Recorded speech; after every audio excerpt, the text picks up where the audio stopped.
pays repose encore largement sur les énergies fossiles et les partis politiques reçoivent d'importants financements des industries du charbon et du gaz. Le gouvernement conservateur a par ailleurs refusé d'établir un objectif de réduction des émissions à court terme. Pourtant, selon un récent sondage, 60% des Australiens estiment que le réchauffement climatique est un problème grave et urgent. Au Vietnam, des dizaines de milliers de fidèles ont dit un dernier adieu à l'un des moines bouddhistes les plus influents au monde, Thich Nhat Hanh, considéré comme le père du concept de la pleine conscience. Il était l'une des figures les plus connues du bouddhisme avec le Dalai Lama. Ce militant pour la paix est décédé la semaine dernière. Il avait 95 ans et des dizaines de milliers de personnes, dont les moines bouddhistes en robe jaune et brune et safran, l'ont accompagné, comme vous le voyez sur ces images.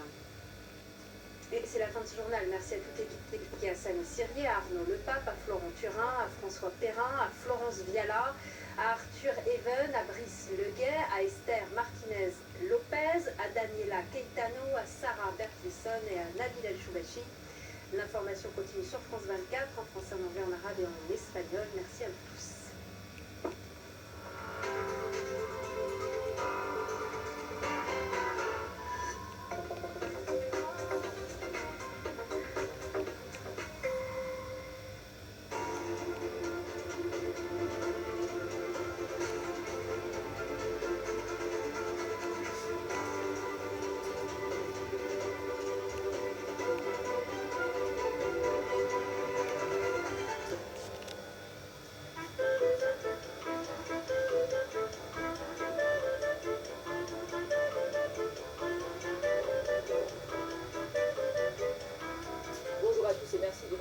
Pour cette spéciale Allemagne à Aix-la-Chapelle, où a été signé en 2019 le fameux traité d'Aix-la-Chapelle. 56 ans après le traité de l'Élysée, il réaffirmait l'importance des relations franco-allemandes, moteur de la construction européenne. Les Européens seront très attentifs aux prochaines décisions de la future coalition avec des partenaires comme les Verts, très anti-nucléaires, ou encore les libéraux, très rigoristes sur le point de vue de l'économie.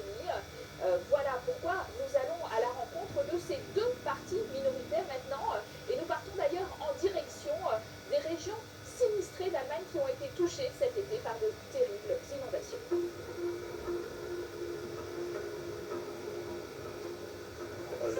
Alors l'eau est arrivée par là. Regardez le niveau d'eau habituel, mais le fleuve a débordé plusieurs mètres au-dessus de ça. Ça a cassé le mur.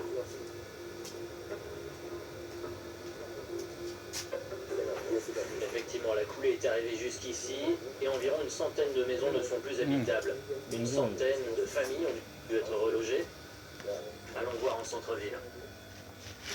On en est où? Combien de commerces ont dû fermer? Vous avez une idée? Une centaine, plus ou moins tous. Début juillet, il y avait ici 2,5 mètres de haut de déchets, qu'on traversait via un minuscule chemin frayé entre les détritus entassés des habitations. À l'avenir, je veux qu'on reconstruise un centre-ville plus durable et florissant, qui soit attrayant pour les PME, qu'on cherchait déjà à attirer avec des aides depuis toujours, mais aussi pour les gens qui voudraient revenir. Bienvenue à Stolberg. Moi, je suis Daniel Freund, eurodéputé allemand des Verts, et je travaille au Parlement européen surtout sur les questions de transparence, démocratie et sur le futur de l'Union européenne.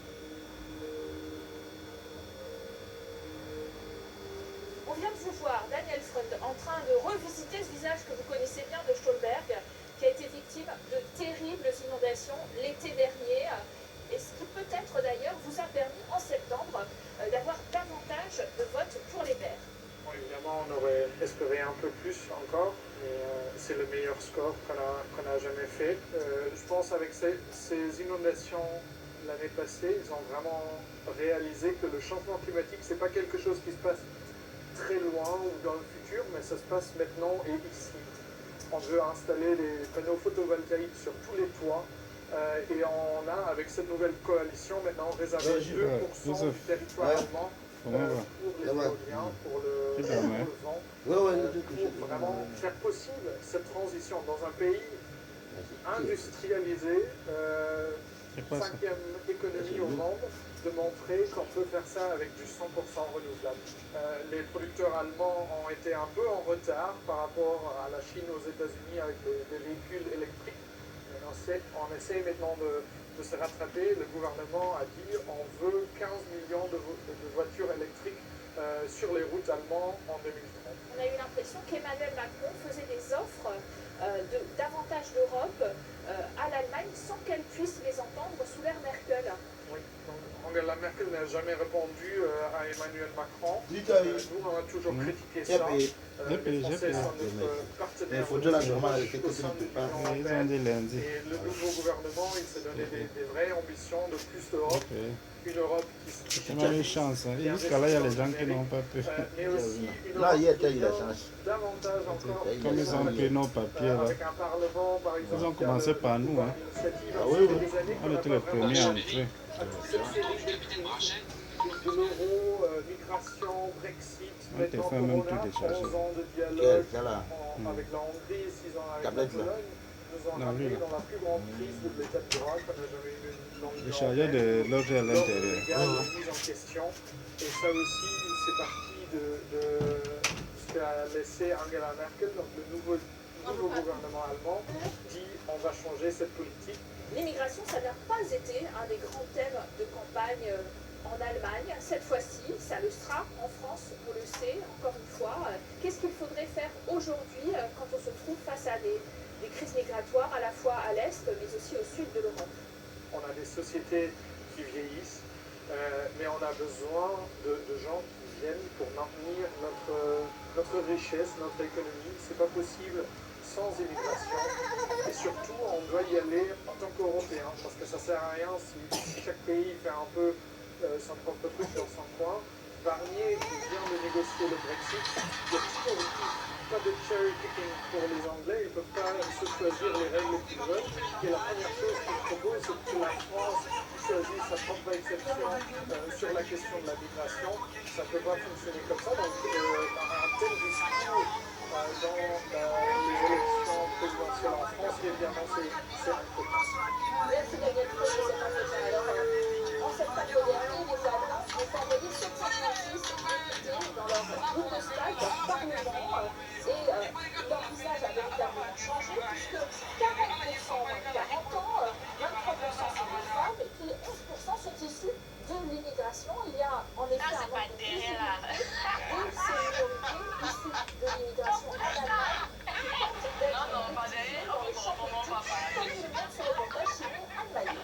À 47 ans, c'est une nouvelle vie pour un web de Spaghetti. Cette avocate, originaire d'Érythrée, est arrivée en Allemagne à l'âge de 10 ans. Elle est désormais députée du Bundestag pour le parti écologiste. C'est la première femme noire à siéger au Parlement allemand. Elle s'est lancée en politique en 2020 après l'attentat raciste de Dachau qui a coûté la vie à 9 personnes. J'ai vraiment eu le sentiment à ce moment-là qu'il fallait que je change quelque chose. Pour moi, il était impossible de continuer à vivre ma vie en assistant à ce genre d'événements sans agir. Celle qui a consacré sa carrière à défendre les droits des immigrés et des réfugiés entend désormais porter leur parole au Parlement. Rien tout un chacun avec la démocratie et avec le Parlement ne peut être renforcé que si la population voit des gens qui lui ressemblent et auxquels ils peuvent s'identifier. Et pour l'instant, ça n'a pas avancé. Car si le Bundestag est plus divers que jamais, il est encore loin de représenter la société allemande et ses 26% de personnes d'origine étrangère. Le nouveau gouvernement d'Olaf Scholz a fait sensation en présentant un cabinet paritaire, mais avec un seul ministre écologiste d'origine turque, Cem Özdemir, en charge de l'agriculture et toujours à vélo, même pour la cérémonie d'investiture.